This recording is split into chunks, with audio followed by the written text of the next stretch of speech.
ৰাজ্যৰ মুখ্যমন্ত্ৰী হিমন্ত বিশ্ব শৰ্মাই হিন্দু মুছলমানক লৈ এক গুৰুত্বপূৰ্ণ মন্তব্য কৰা পৰিলক্ষিত হৈছে। মুছলমানে হিন্দুক ক্ষতি কৰা নাই এই বুলি মন্তব্য কৰিছে ৰাজ্যৰ মুখ্যমন্ত্ৰী হিমন্ত বিশ্ব শৰ্মাই। নিজৰ মাজতেই বিপদৰ সন্মুখীন হৈছে হিন্দু। মুছলমানৰ পৰা হিন্দুলৈ কেতিয়াও নাহে কোনো বিপদ এই বুলি মন্তব্য ৰাজ্যৰ মুখ্যমন্ত্ৰী হিমন্ত বিশ্ব শৰ্মাৰ। মুছলমানে হিন্দুক ক্ষতি কৰিছে বুলি ভুল ধাৰণা নলব বুলি মন্তব্য কৰিছে হিমন্ত বিশ্ব শৰ্মাই। নিজৰ মাজতেই বিপদৰ সন্মুখীন হৈছে হিন্দু।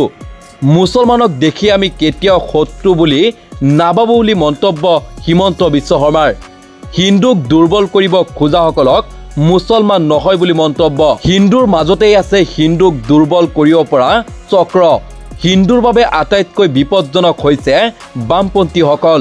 বামপন্থীসকলে হিন্দুক কাঠগড়াত থিয় কৰোৱাইছে বুলি মন্তব্য ৰাজ্যৰ মুখ্যমন্ত্ৰী হিমন্ত বিশ্ব শৰ্মাৰ। যেতিয়ালৈকে হিন্দু থাকিব তেতিয়ালৈকে সকলো ধৰ্ম সুৰক্ষিত হৈ থাকিব বুলি মন্তব্য ৰাজ্যৰ মুখ্যমন্ত্ৰী হিমন্ত বিশ্ব শৰ্মাৰ। মুখ্যমন্ত্ৰী হিমন্ত বিশ্ব শৰ্মাৰ এক ডাঙৰ মন্তব্য। হিন্দু মুছলমানক লৈ এক গুৰুত্বপূৰ্ণ মন্তব্য কৰিছে ৰাজ্যৰ মুখ্যমন্ত্ৰী হিমন্ত বিশ্ব শৰ্মাই।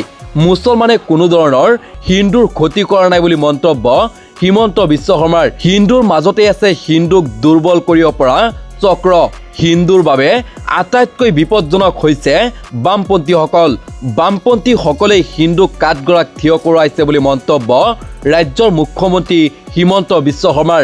এই সন্দৰ্ভত ৰাজ্যৰ মুখ্যমন্ত্ৰী হিমন্ত বিশ্ব শৰ্মাই কি মন্তব্য কৰিছে শুনাই লৈছো সেই বিশেষ মন্তব্য। हमारा खतरा दूसरे से नहीं है। मैं कभी नहीं मानता हूं हमारा खतरा मुसलमान से है, ईसाई से है। हमारा खतरा अपने आप से है।